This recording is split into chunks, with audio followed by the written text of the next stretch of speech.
오늘은 종려주일입니다. 그리고 고난주일입니다. 그리고 이번 한 주간을 고난주간이라고 부릅니다. 예수님께서는 2000년 전 오늘 예루살렘에 올라가시는데 이 예루살렘 올라가시는 것이 마지막 걸음이 되셨습니다.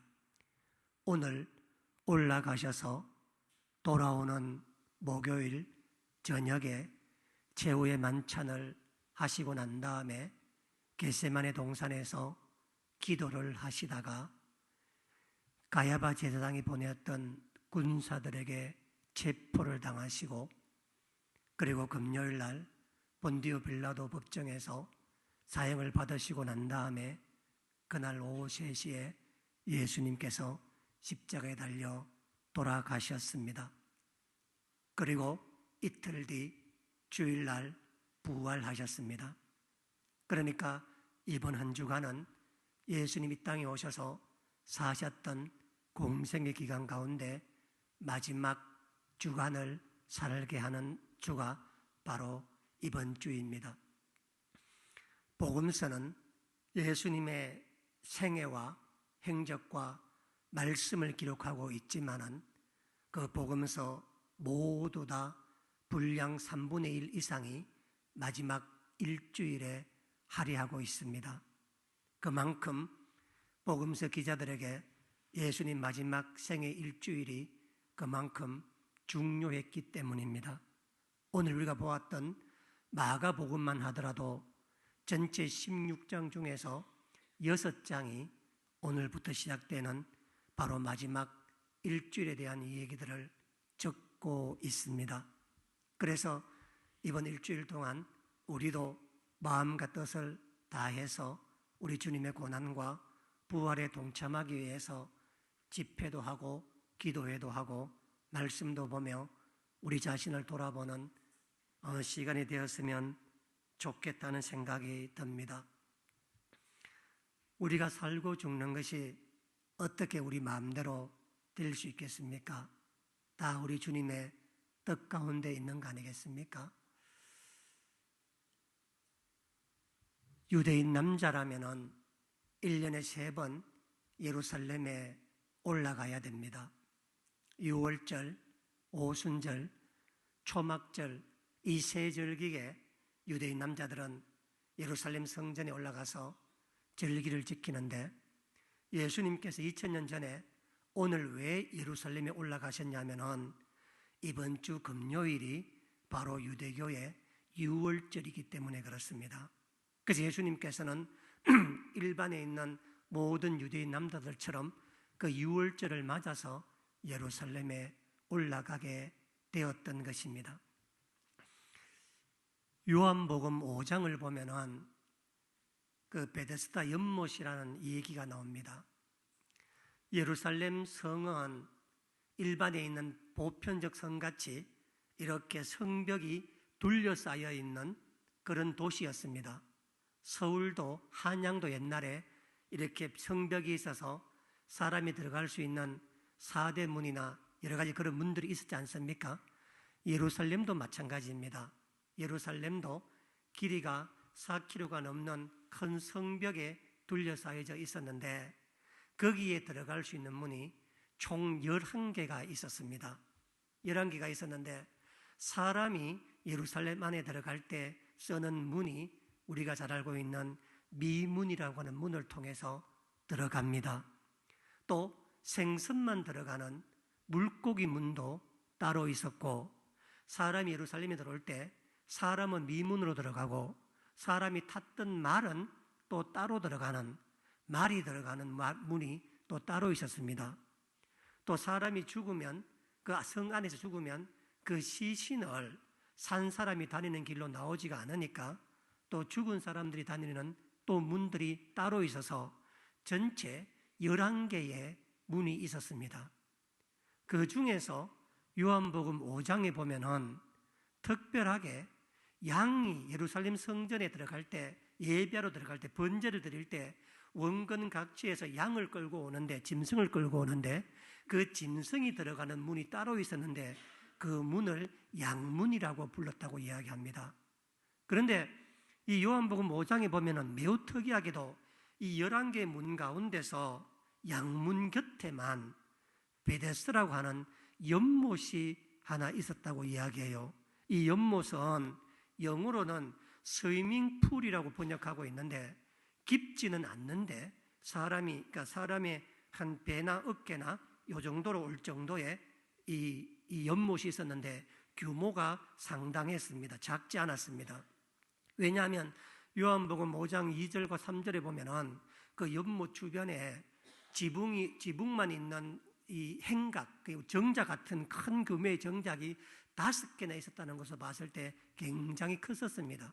그런데 왜 하필 예루살렘 성으로 들어가는 11개 문 가운데 하필 왜 그 양문 곁에 그렇게 큰 연못이 있었는가 하면은 원래 용도는 뭐였냐면은 양이나 소나 염소를 하나님께 드리기 위해서 번제로 들어갈 때 먼 곳에서 오면 먼지가 많이 묻지 않습니까? 또 오다 보면은 때도 많이 먹고 또 그래서 그때 들어가기 전에 양문 곁에 그 연못가에서 양을 씻고 소를 씻겨서 깨끗하게 한 상태에서 들어가기 위해서 그 정결례를 위한 그 연못 같은 연못이 양문 곁에 있었습니다. 양문 곁에. 그래서 그 양문에는 연못이 있어서 양들을 씻고 그곳에 들다 보내주는 그런 용도의 그런 연못이 있었는데 언제부터인지 이 연못 주변에 병자들이 모이기 시작했다는 것입니다. 요한복음 2장에 보면 5장 2절에 보면은 이 병을 여러 가지 병 중에서 3가지의 대표적인 병자를 설명하고 있는데 첫 번째가 맹인입니다. 맹인은 중간에 맹인된 사람을 말하는 게 아니에요. 나면서부터 맹인된 사람입니다. 그리고 두 번째는 뭐냐면은 나면서부터 다리를 저는 사람, 일종의 소아마비죠, 그렇죠? 다리를 저는데 한 다리가 아니라 2다리 다 저는 사람을 말하는 겁니다. 세 번째는 뭐냐면은 혈기 마른 자다 이렇게 나와요. 혈기 마른 자인데 이것은 중풍병을 앓는 사람이다 이런 뜻입니다. 중풍병. 이 맹인이나 소아마비나 이 중풍병은 한번 발병하면 지금도 치유할 수가 없습니다. 혹시 여러분 나면서 맹인된 사람의 눈에 대해서 혹시 들어보셨나요? 다 검은 자가 없습니다. 나면서 났기 때문에 살다가 맹인된 거하고 나면서 맹인된 거하고는 근본적으로 다르지 않습니까? 태어날 때부터. 그래서 지금도 마찬가지입니다.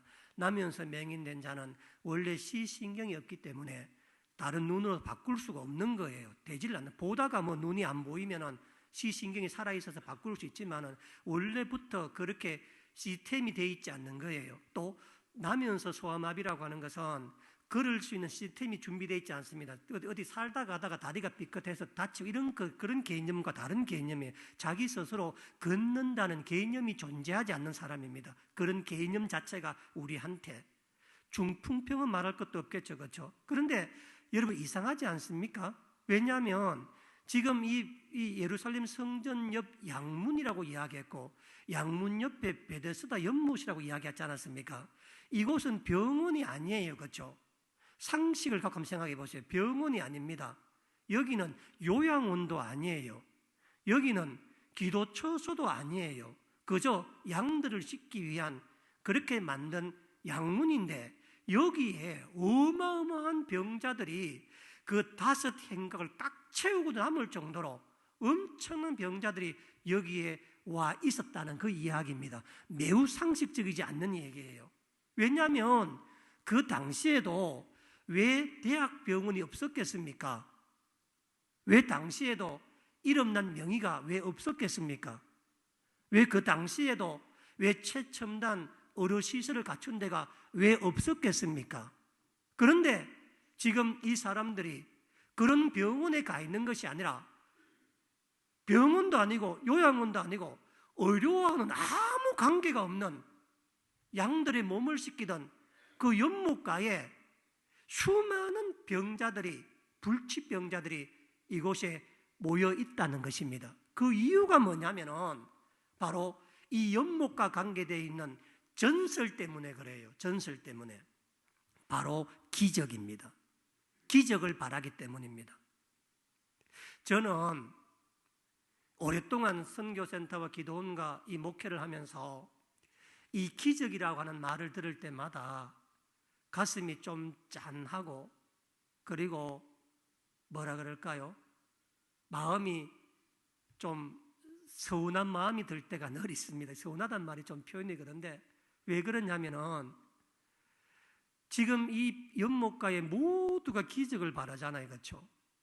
그런데 기적이라고 하는 말 그 자체가 자주 일어나는 게 아닙니다.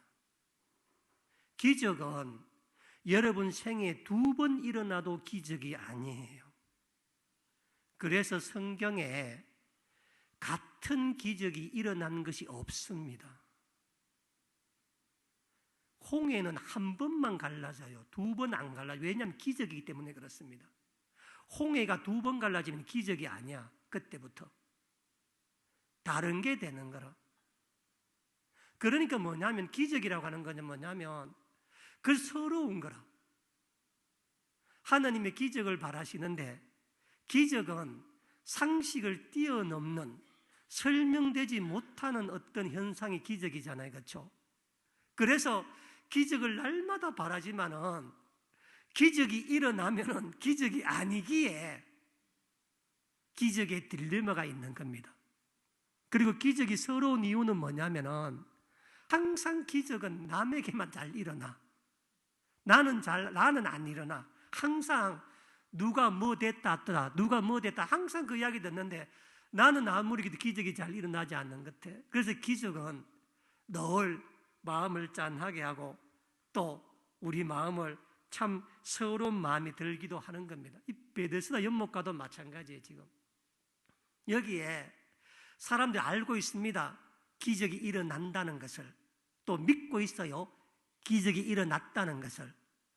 그래서 거기에 다 와 있지만은 그러나 누구나 다 기적을 경험할 수 있는 것은 아니기 때문에 그렇습니다. 그런데 거기에 38년 된 중풍병자가 있었대요. 성경에 정확하게 이 병자의 아픈 것을 기록하고 있습니다. 얼마나 병색이 완약했는지 5장에 보면은 예수님이 한눈에 알아봤대. 한눈에 병이 얼마나 깊은지를. 그 정도로 38년 동안 병을 앓은 겁니다. 저는 정말 살아가면서 이 38년 된 병자가 중풍병을 앓고 있는 게 너무 마음에 안 됐다는 생각이 들어요. 그러니까. 왜냐하면 중풍병은 사지가 마비되는 병입니다. 자기 힘으로 자기 육신을 컨트롤할 수 없는 병이 중풍병이에요. 지금 봉사도 그렇고 다 마찬가지. 그 중에서 제일 심한 병이 중풍병이잖아요. 한번 생각해 보세요. 38년을 이렇게 있었답니다. 그 38년의 세월이 우리로 하여금 숨이 막히게 하지 않습니까? 우리는 감기 일주일만 알아도 얼마나 힘듭니까? 이 사람이 몇 살에 발병했는지 모르겠지만 38년은 모든 사람들의 인생입니다. 한평생을 중풍병에 걸려서 사지를 못 쓰고 이렇게 살았다니 이 사람 처지가 어떠했을까? 12의 혈류병을 앓는 그 여인의 사연도 가슴이 먹먹한데 가족도 떠나고 돈도 없고 의사도 못 고쳐 우리 주님 말고는 고를 수 없습니다 하고 나왔던 그 사연도 가슴이 먹먹한데 38년을 중풍병자로 살아가다가 어찌어찌해서 이 베데스다 연못까지 오게 된 이 사람의 이야기가 얼마나 우리를 숨막히게 합니까? 그러니까 이 사람은 기적 말고는 답이 없는 겁니다. 그래서 기적이 일어난다는 것, 이곳에 와 있는데 중요한 사실은 뭐냐면 그 기적이 일어난다는 걸 그만 아는 게 아니에요. 모든 사람이 다 아는 이야기입니다. 또 거기에 있는 모든 사람들이 다 기적을 보려고 와 있는 사람 아니겠습니까? 그러니까 베데스다는 기적이라고 하는 소망이 있지만 한편으로는 간절함과 절망의 감정이 교차하는 곳이 바로 베데스다 연못가였었습니다. 예수님께서 그곳에 오셔서 그 많은 환자 가운데 38년 된 이 병자를 보시고 이렇게 말씀하셨습니다. 5장 6절에 네가 낫고자 하느냐. 저를 주목해 보세요. 이 말은 번역이 굉장히 중요한 말입니다. 왜냐하면 예수님께서는 네가 낫는 방법을 아냐고 물으신 것이 아니에요. 네가 낫고자 하느냐라고 하는 이 물음 속에는 어떤 의미가 있냐면은 지금 네가 이 병을 낫고 싶은 의지가 아직도 있냐고 묻는 겁니다.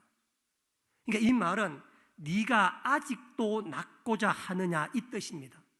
거기다가 아직도랑 나중에 써놓으세요. 그러니까 네가 낫고자 하느냐 말 뜻이 아니에요. 네가 아직도 낫고자 하느냐 이 뜻입니다. 아직도 네가 병에 대한 의지가 있느냐. 여러분 왜 이런 질문을 하셨냐면은 38년간 그 병을 앓으면 어느 순간 그 병이 자기 몸이 돼. 익숙해져요. 그렇죠? 처음에는 힘들었지만 여러분들이 어떤 일을 하든 38년만 그 일을 하게 되면은 다른 일을 해야 되는 생각을 못 해. 너무 익숙해. 예를 들어 예전에 제가 보니까 구족 화가라고 손이 없어서 발로 그림을 그리고 발로 이빨을 닦고 발로 처음 들어보는 얘기. 그 사람 있잖아요. 세계적으로 인정받아서 그 사람한테 지금 손 줄게 발 쓰지 말아라 하면은 그 사람이 손을 받겠어요? 지금 예수님께서 묻는 질문은 네가 아직도 낫고자 하느냐?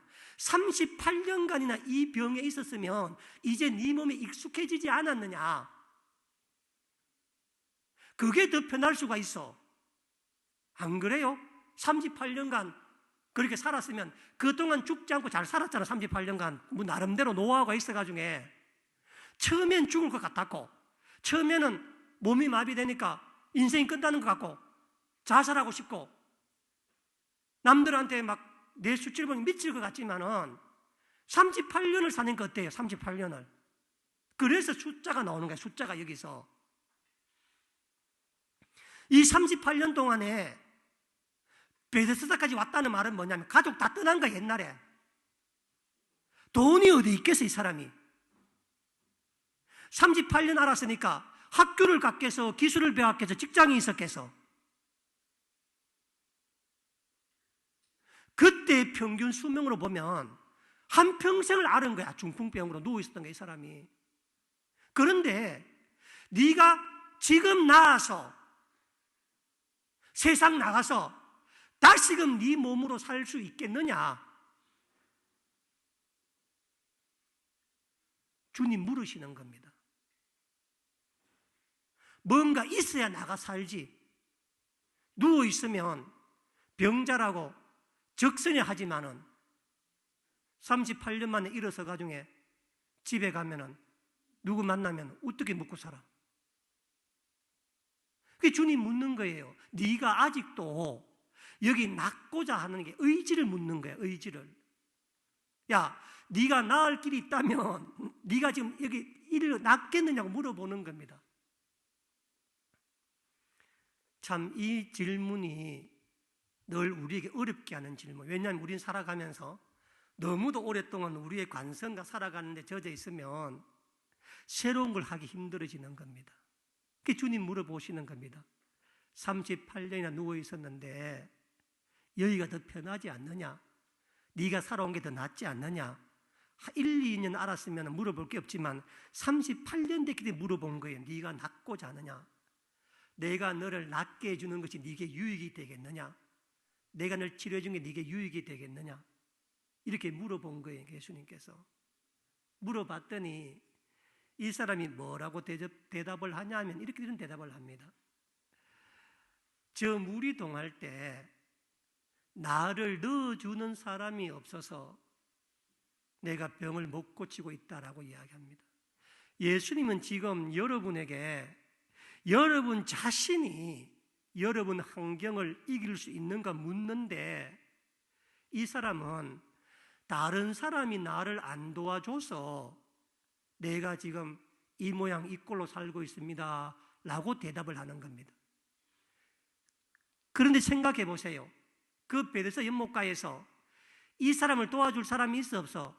1000년을 산들 없어요. 왜냐하면 자기가 들어가야 되지. 어떻게 물이 동했는데 그 있는 환자가 지가 안 들어가고 이 사람을 넣어줄 사람이 세상에 있어 없어? 예수님뿐이에요. 그런 사람은. 그래, 이 사람은 처음부터 답이 아닌 답을 구하고 있고 길이 아닌 길을 찾고 있으며 있어야 될 자리가 아닌 곳에 있는 거예요. 그러니까 내가 기적을 원하는데 그 기적은 저 물에 들어가야 되는데 그 물에 들어가려면 누가 업어 넣어줘야 돼. 다른 사람이 나를 도와줘야 돼. 우리가 세상 살아가면서 다른 사람이 날 도와줄 때가 있던가 없던가요? 생명을 다해서 자기가 먼저 살아야 되는 거 아니겠습니까? 예수님은 네 자신이, 네 의지가 이 병을 낫고자 하는 마음이 있느냐 물었는데, 이 사람은 다른 사람이 나를 안 도와줘서 내가 이 병에 낫지 못하고 여기 있습니다. 평생을 거기 있어도 1000년 만년을 거기 살아도 다른 사람이 이 사람을 물에 넣어줄 수 있어 없어? 아무도 없어. 아무도. 그리고 설사 그 물이 동하는 걸 자기 눈으로 봤다 할지라도 자기가 마비니까 갈 수 있어 없어? 없어요. 그러니까 이 사람은 기적이 일어나는 장소는 알고 있지만, 기적이 일어나는 방법은 알고 있지만 어떤 경우에도 그 기적을 경험할 수 없다는 답을 갖고 있는 사람입니다. 그런데 거기 있어. 거기 있으면 돼야 안 돼요? 어떤 경우에도 이 사람은 기적을 체험할 수가 없는 걸 알면서 여전히 거기 있는 게 우리의 모습이라 전부 다. 예수님께서 그 말 이렇게 말합니다. 일어나 네 자리를 들고 걸어가라. 남이 도와주는 사람이 없습니다. 주님 말씀에 남이 너를 왜 도와줘? 네가 일어나 너의 자리를 들고 가라는 겁니다. 성전 미문의 안전뱅이는 베드로가 손을 잡아 이끌어줍니다. 예수님은 손을 안 잡아줘요. 그러니까 오늘 우리가 우리의 문제가 있잖아. 기도 제목 있잖아요. 그렇죠? 여러분이 믿기만 믿으면 됩니다. 내가. 그런데 왜 못 믿겠는가? 왜 못 일어나는가? 이유가 이렇게 말하는 거예요. 예수님, 내가 지금까지 일어나려고 시도 안 해봤을 끝에요? 그래 안 그래요? 이게 뭔 헛소리입니까? 일어나 자리를 걸고 들어가라니. 내가 처음 발병했을 때 얼마나 내가 많이 했고 내가 많이 했는데 가만히 38년간 내가 누워있을 것 같냐고 있잖아요. 이야기합니다. 그래도 안 됐는데 지금 갑자기 웬 이야기입니까? 여러분, 기적은 갑자기 일어나는 겁니다. 여러분이 지난 세월 아무리 뭘 많이 해도 오늘 선포되는 이 말씀 속에 내가 믿으면 일어나는 거야. 기적이. 네가 38년 위에 있든 상관없이 지금 네가 일어나 네 자리 들고 가라는 겁니다. 지금. 그 엄두를 못 내는 거야. 근육이 다 빠졌고 38년 누워있었잖아요. 내가 위에 일어나. 내 상식이, 내 지식이, 내 이성이, 내 생각이, 그래서 영원히 누워있는 거예요. 거기에 남이 도와줄, 누구도 도와줄 사람이 없는데. 그런데 놀라운 사실은 뭐냐면은 이 사람이 38년간 누워 있었는데 그날 그 말을 듣자마자 5장 9절 이렇게 나옵니다. 그 사람이 곧 나아서 자리를 들고 걸어가니라.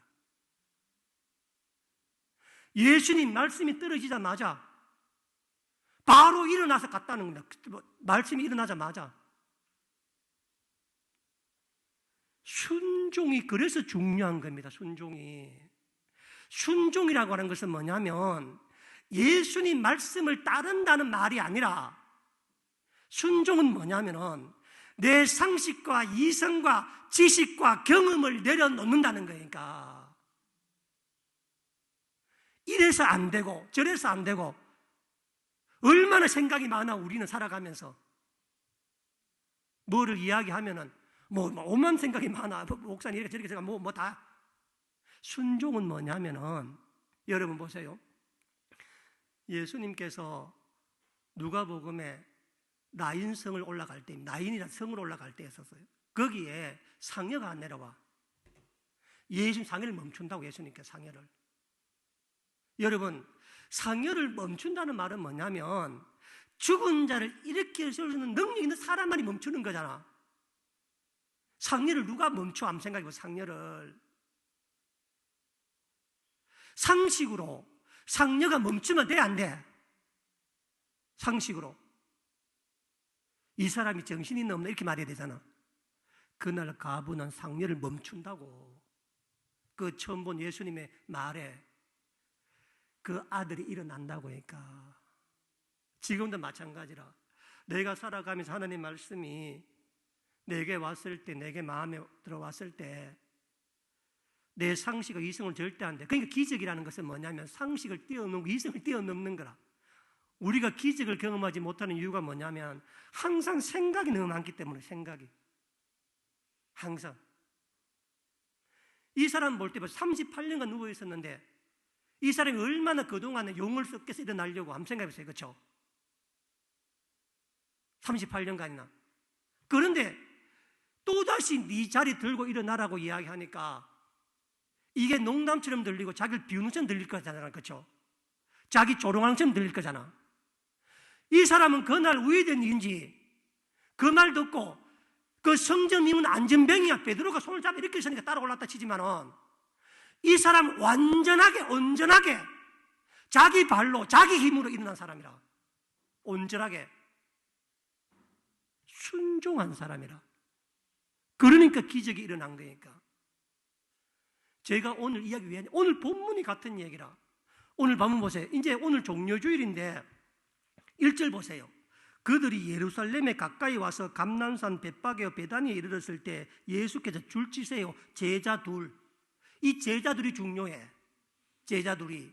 지금 2000년간 종료주일이 왔다는 것은 예수님이 낙이 탈 수 있었던 것은 예수님의 능력 이전에 이 제자들 때문에. 제자들 때문에.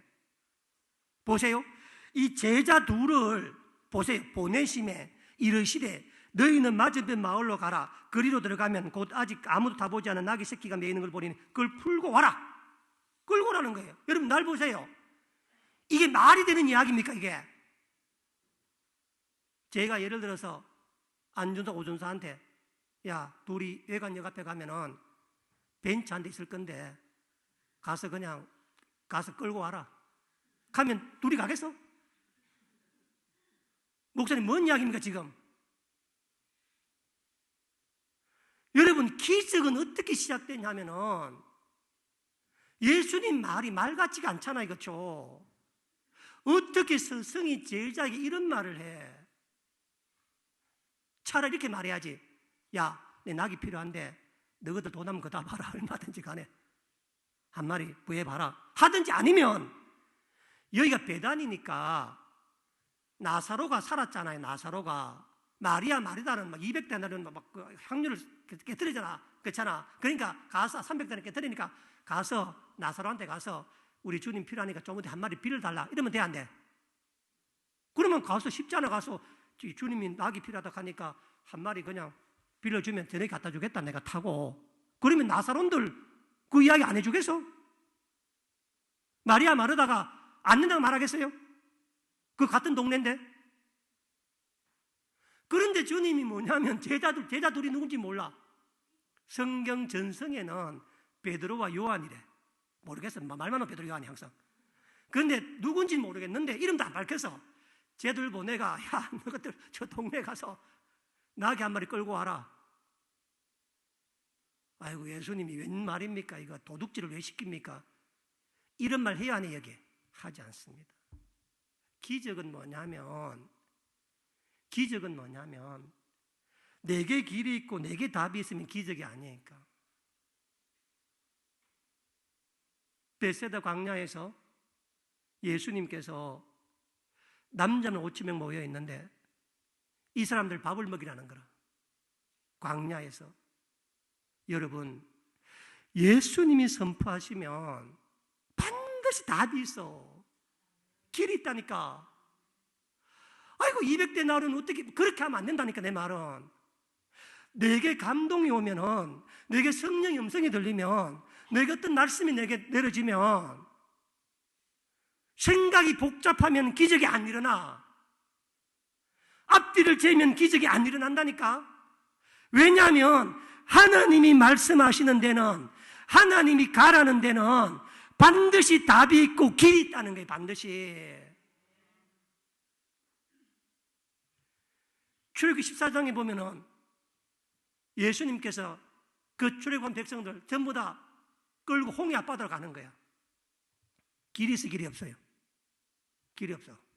뒤에는 바로 군대가 따라와. 모세가 얼마나 당황했겠어 한번 생각해 보세요. 구름 기둥 따라왔는데. 염려하지 마세요. 주님이 인도하고 주님이 내게 감동 주는 곳에는 반드시 답이 있어. 길이 있어. 반드시. 내가 믿으면, 내가 내 의지로 가면은, 내가 못 믿어서 못 가는 거야. 생각이 많아서, 내용이 많아서, 머리가 복잡해서. 제 아들이 예수님 이거 안 됩니다. 절도죄입니다. 큰일 납니다. 이렇게 말했다면 지난 2000년간 그 역사 속에 나오는 매년마다 이 종료주일의 아름다운 낙이 타신 주님이 있겠어 없겠어? 그러니까 지난 2000년 교회 역사에서 종료주일 때마다 낙이 새끼 타신 예수님을 바라보면서 그 겸손하신 그분을 쫓아갈 수 있는 일이 바로 이름 모를 이 두 제자의 순종에서 시작됐다. 순종에서. 그 말이 내 이성에 안 맞아, 내 논리에 안 맞아, 사회 정령에, 사회 통념상 안 맞아, 법에도 안 맞아. 그런데 가라 하니까 4절 보세요. 쟤들이 간다고. 제자들이 안 된다 말하는 게 아니라 제자들이 뭐 그런 얘기 간다고. 가서 봐서 진짜 대단하죠. 그렇죠? 나귀를 풀어. 정말 나귀를 풀었더니 그거 누가 가만히 보겠어요? 나귀 주인이 뭐라 하지? 보세요. 6절 보세요. 제자들이 줄치 놓으세요. 예수께서 이르신 대로 말한대. 딴 말하면 안 돼. 하나님의 딴소리하면 안 된다고. 여기에 예수께서 이르신 대로 말한 대로라는 게 문자적 의미는 뭐냐면 토시 하나 안 틀리고 예수님께서 하신 말씀 그대로, 주신 감동 그대로, 주신 은혜 그대로 했다는 뜻입니다. 내 말을 섞었다는 뜻이 아니야. 내 말을. 아이고 내 차인 줄 알았는데 미안합니다. 그런 말 하냐. 우리 가끔 똑같은 사가시 가지고 다른 차 탈 때가 있잖아. 뭐지 다른 차 타고 탈 때가 있잖아. 아이고 이거 내가 아는 차인 줄 알고 탔습니다. 이런 말도 애들이 하면 되잖아요. 그런 말 하지 않습니다. 이 제자들은 주께서 이르신 대로 말하니까 뭐예요? 이에 뭐라고? 허락하는지라. 딴 말이 아니야. 딴 말이. 제가 목회를 해오면서 늘 제 자신 항상 그래 생각 들어요. 그러니까 제 자신이 뭐냐면은 항상 이렇게 무슨 머리에 아이디어가 늘 떠오르고 생각이 많아. 그래서 늘 어려운 거예요. 제가 기적이 잘 없어. 우리 교회와 선교센터가 양목산 위에 있잖아요. 그렇죠? 기적이 아니면 부흥할 수가 없습니다. 여기에 상식이 어디 있겠어? 여기에 어느 사람이 어디 있겠어? 누가 이곳에 올라오겠어? 제가 여러분들에게 전도하란 말 안 하잖아요. 그렇죠? 왜 안 하겠어요? 그 책임은 목사에게 내게 있는 겁니다. 하나님이 이곳에 나를 목사로 세워주셨잖아요. 그렇죠? 하나님께서. 목사인 나한테 그 정도 믿음이 없을 것 같아요. 하나님 앞에. 여기 나를 세워줬는데 이 전을 채워주지 않고 하나님께 이끌어가지 않을 거라는 그런 믿음도 이거 와 있겠습니까? 한번 생각해 보시니까. 그렇다고 전도 안 하면 안 돼요. 제가 무슨 말이냐면은 하나님께서 이곳에서 보내주셨을 때 하나님 여기는 인간적 상식이나 어떤 전도의 방법이나 기술이나 그런 걸로 할 수 있는 데가 아닙니다. 그것도 사람 있는 도시에서나 가능하지. 여기에서 뭐 얘가 양목 남결이 두만 여어서 내가 학교에서 뭐 여기서 뭐 하겠으면 생각해보세요. 여기에 누가 있다고. 그런데 저는 여러분과 제가 이 목회하는 가운데 주님 받은 기적을 받으면 좋겠습니다. 세상에 어떻게 여기에 이런 일이 날 수 있는가? 사람 상식이 넘어서서. 그것은 뭐냐면 내가 말씀에 순종하는 거라. 내 생각을, 내 말을 하면 안 돼. 예수께서 말하라 하신 그대로 하면 돼. 그러면 그 사람이 뭐라 그래? 이에 허락하는지라. 보세요. 그날 누가 제일 은혜 받고 놀랐겠어? 제자 2명입니다. 삐죽거리면서 걱정되어서 갔다가 말 전했는데 허락하는 거라. 그 사람이 가져가라고. 얼마나 은혜가 됐겠어. 저는 우리 베들교회 모든 교우들이 그 은혜 받기를 축원합니다. 정말 내 인생에서 주의 말씀대로 행했더니 내 말이 아니라 내 생각은 복잡해. 절대 안 될 끝에, 절대 못 일어날 끝에 내 생각에 남이 도와줘야 돼. 물이 동해야 돼. 천사가 와야 돼. 그냥 보통 생각이 아니야. 내가 지금 답은 맨날 그것만 보고 있는 거야. 그거 환경만 보고 주식만 보고 세상 보고 땅값만 보고 그것만 보고 있는 거야. 계속. 주님 뭐래요? 네 자리를 네가 들고 가라는 거라. 38년간 염려하지 마. 다리 힘없다고 염려하지 마세요. 힘줄 없다. 그거보다 염려하지 마시라고. 일어난다고. 우리가 일어설 수 있다고. 내가 오늘 그 말씀을 믿고 나아가면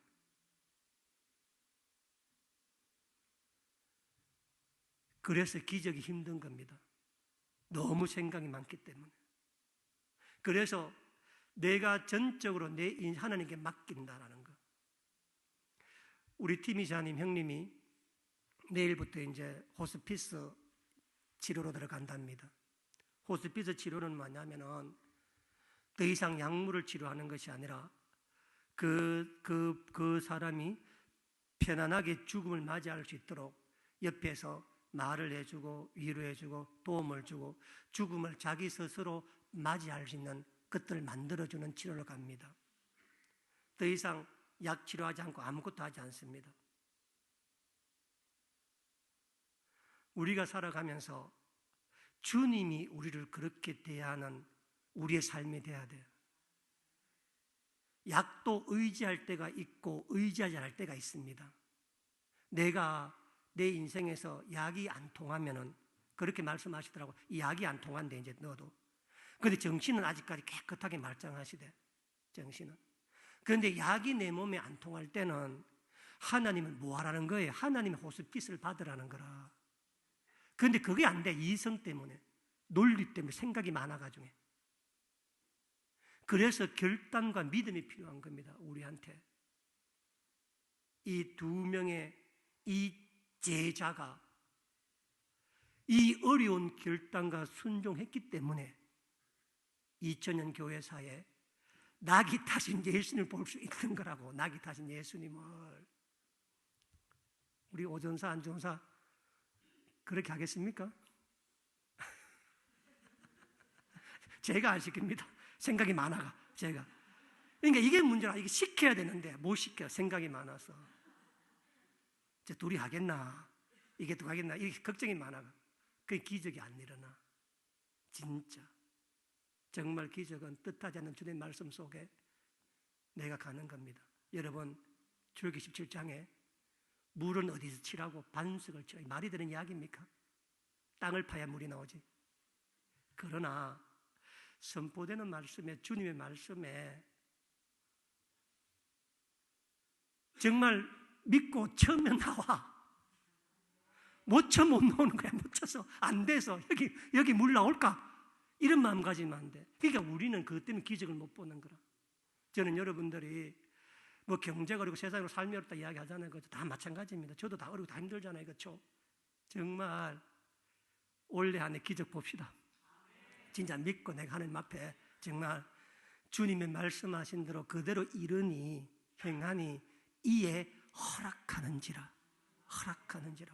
그래서 그 간정, 그 경험으로 올 한해 다시 한번 이렇게 축원합니다. 기도하겠습니다.